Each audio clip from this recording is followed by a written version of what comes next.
좋으신 하나님 아버지 감사합니다. 간밤에도 귀한 영혼에 쉼을 주시고 귀한 새벽 하나님 주의 성소에서 새벽을 맞습니다.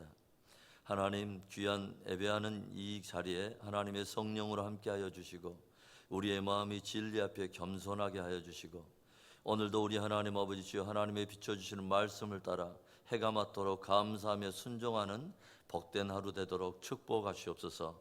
오늘 하루 또 주님께서 우리를 굳게 붙드실 것을 의지합니다. 이 시간에도 하나님의 말씀으로 우리의 영혼을 또 단장해 주옵소서. 역사시 하나님을 찬송하고 주 예수 그리스도의 이름으로 감사하며 기도합니다. 아멘. 우리 오늘 말씀은 마태복음 23장 25절부터 39절의 말씀을 봅니다. 우리 천천히 우리 한 소리로 함께 읽어보겠습니다. 화 있을진저 외식하는 서기관들과 바리새인들이여 잔과 대접에 겉은 깨끗이 하되 그 안에는 탐욕과 방탕으로 가득하게 하는도다. 눈먼 바리새인이여 너는 먼저 안을 깨끗이 하라. 그리하면 겉도 깨끗하리라. 화 있을진저 외식하는 서기관들과 바리새인들이여 회칠한 무덤 같으니 겉으로는 아름답게 보이나 그 안에는 죽은 사람의 뼈와 모든 더러운 것이 가득하도다. 이와 같이 너희도 겉으로는 사람에게 옳게 보이되 안으로는 외식과 불법이 가득하도다. 화 있을진저 외식하는 서기관들과 바리새인들이여 너희는 선지자들의 무덤을 만들고 의인들의 비석을 꾸미며 이르되 만일 우리가 조상 때 있었더라면 우리는 그들이 선지자의 피를 흘리는데 참여하지 아니하였으리라 하니 그러면 너희가 선지자를 죽인 자의 자손임을 스스로 증명함이로다. 너희가 너희 조상의 분량을 채우라. 뱀들아 독사의 새끼들아 너희가 어떻게 지옥의 판결을 피하겠느냐. 그러므로 내가 너희에게 선지자들과 지혜 있는 자들과 서기관들을 보내매 너희가 그 중에서 더러는 죽이거나 십자가에 못 박고 그 중에서 더러는 너희 회당에서 채찍질하고 이 동네에서 저 동네로 따라다니며 박해하리라. 그러므로 의인 아벨의 피로부터 성전과 제단 사이에서 너희가 죽인 바랴가의 아들 사가랴의 피까지 땅 위에서 흘린 의로운 피가 다 너희에게 돌아가리라. 내가 진실로 너희에게 이르노니 이것이 다 이 세대에 돌아가리라. 예루살렘아 예루살렘아 선지자들을 죽이고 내게 파송된 자들을 돌로 치는 자여 암탉이 그 새끼를 날개 아래 모음같이 내가 내 자녀를 모으리 한 일이 몇 번이더냐. 그러나 너희가 원하지 아니하였도다. 보라 너희 집이 황폐하여 버려진 바 되리라. 내가 너희에게 이르노니 이제부터 너희는 찬송하리로다. 주의 이름으로 오신 이여 할 때까지 나를 보지 못하리라 하시니라. 산상수훈의 가르침 가운데 하나님의 백성으로 맺어야 할 8가지 성품의 복을 다루고 있는 말씀이 등장하죠. 이른바 팔복이라고 불리우는 말씀입니다. 그런가 하면 계시록에는 정말 성도들이 어떤 신앙을 가져야 참으로 복될 것인가 하는 것을 7가지로 기록하고 있는 내용도 등장하고 있습니다.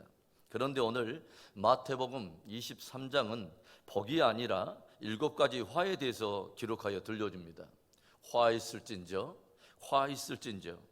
특별히 이 마태복음 23장의 말씀은 우리 신앙인들이 수시로 그 앞에 서서 자신의 삶과 신앙을 비추어 보아 그런 화에 빠지지 않도록 경성해 주시는 거울과도 같은 귀한 말씀이라고 우리가 말할 수 있습니다. 그렇다면 오늘의 말씀을 통해서 주님께서 경성하여 도전하시는 말씀은 무엇입니까? 첫째로는 외식을 버리고 내면을 정결케 하라는 것입니다. 25절과 26절의 말씀입니다. 화 있을진저 외식하는 서기관들과 바리새인들이여 잔과 대접의 겉은 깨끗이 하되 그 안에는 탐욕과 방탕으로 가득하게 하는도다. 눈먼 바리새인이여 너는 먼저 안을 깨끗이 하라. 그리하면 겉도 깨끗하리라. 성경을 필사하여 사람들에게 가르치던 서기관들, 또 율법 준수에 힘을 기울여서 사람들의 명망을 얻고 있던 바리새인들, 그렇다고 해서 성경을 필사하며 사람들을 가르치거나 율법 준수에 힘을 기울이는 것 자체가 잘못된 일이라고 하는 말씀은 아닙니다. 왜 오늘 주님은 저들에게 화를 선언하십니까? 바로 저들의 외식 때문인 것이죠. 저들은 고도의 제의적인 정결함을 유지하기 위해서는 잔과 주발과 대접의 겉은 깨끗이 하면서도 정작 자신들의 내면의 부정함을 정결케 하지 않는다는 것입니다.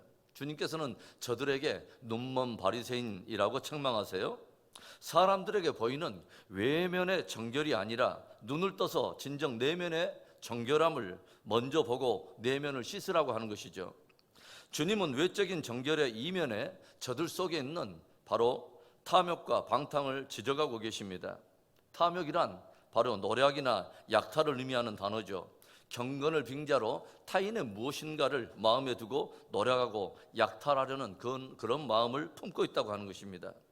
방탕은 절제의 능력을 잃어버린 상태, 그래서 제 멋대로 함부로 행하는 그런 상태를 말하는 것이죠. 그러니까 겉으로는 타인에게 그렇게 절제와 금욕을 내세우지만 실제로 스스로는 정작 타인의 것을 노려가는 데 마음을 두고 정작 스스로는 절제되지 못한 그런 방탕한 삶을 살고 있는 외식을 경고하고 있는 것입니다. 저들이 그렇게 외식하게 된 이유가 무엇일까요? 하나님의 시선이 아닌 사람의 시선에 초점을 맞추고 있기 때문입니다. 27절과 28절의 말씀, 화 있을진저 외식하는 서기관들과 바리새인들이여 회칠한 무덤 같으니 겉으로는 아름답게 보이나 그 안에는 죽은 사람의 뼈와 모든 더러운 것이 가득하도다. 이와 같이 너희도 겉으로는 사람에게 옳게 보이되 안으로는 외식과 불법이 가득하도다. 당대 사람들은 종종 무덤에 회를 칠했습니다.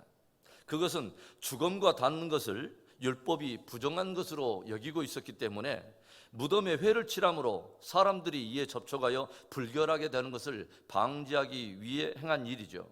그런데 주님은 오늘 외식하는 자들을 향해서 회칠한 무덤 같다고 책망하고 계세요. 겉으로는 회를 칠하여 그럴싸해 보이는데 사실 그 안에는 썩은 뼈들과 또 죽음들이 가득하다고 하는 것입니다. 저들이 이렇게 외식하게 된 그 이유가 무엇입니까? 사람들에게만 정결하게 보이고 거룩하게 보이고 경건해 보이려고 하는 그런 마음을 품고 있다고 하는 거죠. 그래서 정작 스스로에 대해서 판단하고 있는 스스로의 자상과 예수님이 꿰뚫어 보시는 그 실상이 전혀 달랐다고 하는 사실입니다. 사실 우리 스스로가 자칭 나에 대해서 어떻게 평가하는가 하는 그 평가는 별 의미가 없는 것입니다. 사람들이 나에게 어떻게 평가하느냐 하는 그 평가도 별 의미가 없습니다. 주님이 어떻다는 그분의 평가가 중요한 것입니다. 외식을 벗어버리고 늘 주님과 그분의 말씀 앞에 나아가 우리의 내면을 정결케 하는 복된 신앙을 갖기를 주의 이름으로 축원합니다. 오늘의 말씀을 통해서 주님께서 우리를 경성하여 들려주시는 도전, 두 번째, 외식을 버리고 의로운 삶을 살라고 하는 것입니다. 29절과 30절의 말씀, 화 있을진저 외식하는 서기관들과 바리새인들이여 너희는 선지자들의 무덤을 만들고 의인들의 비석을 꾸미며 이르되 만일 우리가 조상 때 있었더라면 우리는 그들이 선지자의 피를 흘리는데 참여하지 아니하였으리라 하니, 예수님 당대 종교 지도자들은 선대 선지자들이나 의인들을 기념하는 일에 매우 힘을 기울였던 것 같습니다. 그래서 그들의 무덤을 잘 만들어주는가 하면 의로운 자들의 비석을 잘 꾸며주는 일을 행했다고 하는 것이죠. 그러면서 저들 스스로 무엇을 말합니까? 만일 우리들이 우리 조상 때 살았더라면 우리의 조상들이 선지자들의 피를 흘리는데 우리는 참여하지 않았을 텐데 라고 말하고 있다고 하는 것이죠. 저들이 선지자와 의인들의 무덤을 만들고 비석을 세우면서 저들을 기념하고 있는 저들의 깊은 내면의 이유가 무엇일까요? 자신들이 그들 편에 서 있는 의로운 자들이라고 하는 것을 은근히 나타내려고 했다고 하는 것입니다. 그러나 주님은 저들에게 무엇을 말씀하십니까? 너희도 너희 조상들의 죄의 분량을 채우라 라고 경고하시죠. 주님은 선지자들의 무덤을 만들고 의인들의 비석을 세우면서 스스로 의인들의 편에 있는 채 하려는 저들 안에 있는 깊은 외식을 꿰뚫어 보고 계신다고 하는 것이죠. 그렇게 선지자들과 의인들을 위하는 채하며 그들 편에 서 있는 것처럼 그렇게 포장하면서도 정작 선지자들과 의인들을 핍박하고 잠시 후면 구원자로 오신 당신을 십자가에 못 박는 일에 열광하게 될 것을 주님은 미리 알고 계신 것입니다. 주님은 성경 최초의 의인이었던 아벨로부터 성전과 제단 사이에서 죽임을 당한 사가랴의 피까지 땅에서 흘린 모든 의로운 자들의 피가 다 저들에게 돌아갈 것을 강력하게 경고하고 계시는 것을 우리가 봅니다. 오늘 주님께서 들려주시는 깊은 권면이 무엇입니까? 외식하여 의로운 채 하거나 또는 의를 흉내내려 하지 말고 진실로 마음을 돌이켜 의로운 삶을 살라는 것입니다. 선지자와 의인을 기념하라 하지 말고 진실로 선지자적인 삶, 그리고 의인의 삶을 살라고 하는 것이죠. 바울은 교회는 사도와 선지자들의 터 위에 세워 있다고 들려주고 있습니다. 그것은 사도와 선지자들을 기념하라는 것이 아니라 저들이 앞서 걸었던 그 숭고한 삶과 신앙을 따라 살라는 것이죠. 그 축복된 신앙을 갖기를 주의 이름으로 축원합니다. 오늘의 말씀을 통해서 주님께서 우리를 경성하여 들려주시는 도전, 마지막 세 번째, 외식을 버리고 진실로 주님을 따르라는 것입니다. 37절과 38절의 말씀, 예루살렘아 예루살렘아 선지자들을 죽이고 내게 파송된 자들을 돌로 치는 자여, 암탉이 그 새끼를 날개 아래 모음같이 내가 내 자녀를 모으려 한 일이 몇 번이더냐. 그러나 너희가 원하지 아니하였도다.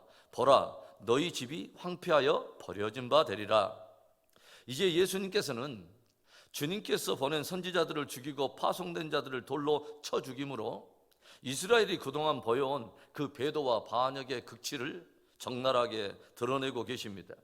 하나님께서 이스라엘을 돌아오게 하시려고 수많은 주의 종들을 보내어 경고하시고 여러 사건을 통해 경고해 오셨지만, 그 하나님의 초대를 거부하고 그 보낸 종들을 상하게 하고 죽이면서 그 손길을 거절했던 바로 그들, 이제 저들은 잠시 후면 하나님께서 보내신 바로 그분, 하나님이시지만 이 땅에 오신 그분마저 십자가에 못 박음으로 저들의 죄악의 분량을 가득 채울 것입니다.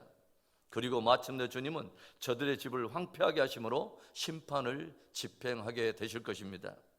구약 성경을 보면 주님께서는 이스라엘을 향해서 또 남유다를 향해서 너희는 여호와께 돌아오라, 온 마음을 기울여 여호와께 돌아오라 경고하시지만 저들은 주의 경고를 멸시하고 조롱하면서 귀를 막아버렸습니다. 주님은 마침내 성전에서 떠나가시며 마침내 북이스라엘에서 떠나시고 남유다에서 떠나시는 것을 성경이 기록하여 보여주고 있죠. 그리고 주님이 그 땅을 떠나자 곧장 아수르가 침공하여 북이스라엘을 점령하게 되고, 주님이 남유다에서 떠나자 곧장 바벨론이 침공하여 그 땅을 점령하여 그 땅을 초토화시켜버리는 것을 우리가 성경을 통해서 봅니다. 이제 하나님께서 저들을 향해 보내신 최후의 통첩과도 같은 예수님을 저들이 십자가에 못 박음으로 이제 저들에게는 어떤 일이 일어나게 됩니까? 드디어 예루살렘과 온 이스라엘에 로마의 군대가 들어와 성전을 불태워버리고 그 온 백성들을 노략하고 늑탈하고 열방에 다 흩어버리게 되죠. 주님이 당신의 날개 아래 당신의 백성을 품으려 했던 적이 얼마입니까? 수많은 종들이 주의 보내심을 받아 상하고 죽임을 당하면서 저들에게 경고한 적이 몇 번입니까? 오늘 우리들의 신앙은 어떻습니까? 참으로 강팍하고 어두워져가는 시대에 편승하여 탕류에 쓸려가는 믿음이 아니라 더욱 우리의 마음을 겸손으로 여미고 온 마음을 다해 주님을 따르는 복된 저와 여러분 되기를 축원합니다. 외식을 버리고 내면을 정결케 하며, 외식을 버리고 진실로 의로운 삶을 살며, 외식을 버리고 온 마음을 다해 주님을 따르는 정말 축복된 저와 여러분의 삶과 신앙이 되기를 다시 한번 주님의 이름으로 축원합니다. 좋으신 하나님 아버지, 감사합니다. 복되고 아름다운 단비를 이 땅에 적셔주시듯이 이 새벽에 말씀으로 우리의 영혼을 도전하여 우리에게 생명을 주신 하나님 감사해요. 하나님, 사람이 떡으로만 살 것이 아니라 여호와 입에서 나오는 모든 말씀으로 말미암아 살리라. 오 하나님, 다시 한번 늘 하나님의 말씀을 가까이 하게 하시고, 우리 하나님 이 예배에 참여하고 또 온라인으로 참여하는 모든 아버지 저 성도들의 심령에 하나님의 말씀을 붙들고 끝까지 승리하도록 축복해 주옵소서. 하나님, 외식을 버리고 내면을 정결케 하는 일에 마음을 두게 하시고, 외식을 버리고 진실로 의로운 삶을 살게 하시고, 외식을 버리고 온 마음을 다해 오직 주님만 따라가는 겸손한 하나님의 백성들 되도록 축복해 주시옵소서. 역사하시 하나님을 찬양할 때에 주 예수 그리스도의 이름으로 감사하며 기도합니다. 아멘. 하늘에 계신 우리 아버지여, 이름이 거룩히 여김을 받으시오며 나라의 임하옵시며 뜻이 하늘에서 이루어진 것 같이 땅에서도 이루어지이다. 오늘날 우리에게 일용할 양식을 주시옵고 우리가 우리에게 죄 진 자를 사하여 준 것 같이 우리 죄를 사하여 주시옵고 우리를 시험에 들게 하지 마시옵고 다만 악에서 구하옵소서. 대개 나라와 권세와 영광이 아버지께 영원히 있사옵나이다. 아멘.